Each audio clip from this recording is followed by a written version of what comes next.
सुंदरपदार बोतंडा लोकालिटीज रे आपण माने एयरपोर्ट टू केवल 5 किलोमीटर डिस्टेंस रे 3 BHK फ्लैट अवेल करि परिबे। चलंतु फ्लैट गोटे लुकआउट व्यू देखिबा। ये रहइबा आपनकर मेन एंट्रेंस परे आपनको मिली जिवो गोटे ड्राइंग कम डाइनिंग स्पेस।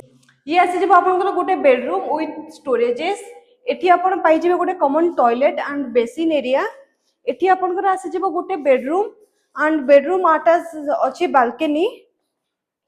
बालकनी एवं गोटे पूजा घर रहइबा आपनकर एठी। एवं एठी देखि परथिबा हमरो सोसाइटी रो व्यू देखि परिबे आपण। एवं ए रूम रे आपण स्टोरेजेस भी मध्ये अवेल करि परिबे। एठी रहइबा आपनकर आउ गोटे बेडरूम विथ अटैच टॉयलेट और स्टोरेजेस। एवं याको लागि कि आपण माने अवेल करि परिबे गोटे स्पेशियस किचन जोटी स्टोरेजेस भी मिली परिबो एवं व्यू भी देखि परथिबे। तो प्रोजेक्ट विषय डिटेल्स रे जानिबा पई एवं साइट विजिट करिबा पई स्क्रीन रे जेतिबा नंबर रे कांटेक्ट करंतु।